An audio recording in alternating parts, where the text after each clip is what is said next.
Welcome to another Webisode edition of Talking Points. I'm Mariah Humiston. The COVID-19 pandemic has affected every single inch of the globe.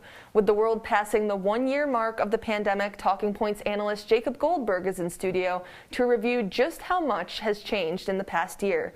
So Jacob, can you give us a timeline from the previous year and discuss how the COVID-19 pandemic was able to spread so quickly around the world? So obviously it's been a crazy year for everyone across the globe with the COVID-19 pandemic. As the name suggests, the pandemic started around late 2019 in Wuhan, in China. Originally, the World Health Organization wasn't exactly sure what the virus was. They thought it was pneumonia, a few cases that they didn't think was going to spread, but it was a type of pneumonia they'd never seen before. Obviously, at the time, there was no mass hysteria across the world, no one thinking that it was going to be more than just a few thousand cases in the city of Wuhan. And then, once it got into the United States, we saw the first cases in a nursing home right outside of Seattle in Washington State. That's when everyone started to, say maybe this is going to be more serious than we thought. Then we saw the Diamond Princess that got stranded. Thousands of people on board that cruise ship were put into quarantine. And then it really got even more serious from there. And it just kept escalating. The death counts have risen in the past year. Obviously, the infection rates as well. And right now, we somewhat have a light at the end of the tunnel with the vaccines. That's where we stand right now. But we're still far way away from the actual end of the COVID pandemic. So we're hoping that the vaccines can get out soon and everyone can get vaccinated and be safe.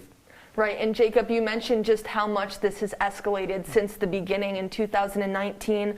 What have been some of the most negative effects that have resulted from the last year? Well, it seems with this pandemic that everything is going to be negative, and there is a lot of negative things that have happened as a result of the COVID-19 pandemic. One major thing was that world poverty went up for the first time in over a few decades, and that's not good, obviously, as extreme poverty was on the decline for many decades, and all of a sudden this year it went up, and that was not a great thing across the world, especially with the United Nations trying to get that down. Another thing has been the deaths. 2 million deaths worldwide, hundreds of thousands in the United States, and that number is only going to continue to climb. Job loss as well in the United States especially. There's had to be cooperation between Republicans and Democrats to get people jobs, to get people money when they're jobless, and many people have filed for unemployment. It's been a real problem in the United States. And you said there's been a lot of negative impacts with poverty and deaths across the world. Have there been any positive impacts from the pandemic? What positives have we seen in the past year? With all of the horrible things that have come from this pandemic, you sometimes overlook the positive aspects. In my eyes, I see a few positives. I got to spend more time with the family, like many people did, stuck in your home. You become a lot closer to the people you're with every day. You spend time, you really think about life and about how every moment is valuable, so you really take time to live your life how you should. Carbon emissions were lowered as the world stopped. Companies stopped producing, factories stopped producing, and that led to the lowering of carbon emissions, which is obviously a great thing across the world. Essential workers were praised. That's one of the main things for me.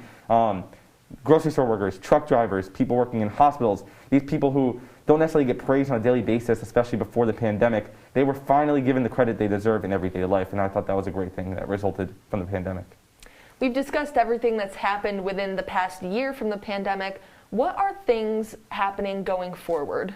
Yeah, so going forward, the Biden administration has said that everyone, if they want to, obviously, will get a vaccine by the end of May, and they'll get appointments by the beginning of May. So that is a great sign for America, and especially the rest of the world, that all these companies, especially Johnson & Johnson and Merck, are working together to create a vaccine. We haven't seen this type of cooperation between pharmaceutical companies since World War II. So this is a great thing coming for the future.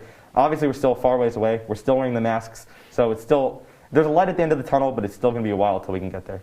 All right, Jacob, that's all the time we have, but thank you for showing us some of the positives that are going to be coming in the future with the pandemic. That's all the time we have into this Webisode edition of Talking Points. For more, be sure to tune into our full show Monday nights at 6 p.m. on OTN and follow us at CitrusTV News. I'm Mariah Humiston. Thank you for watching.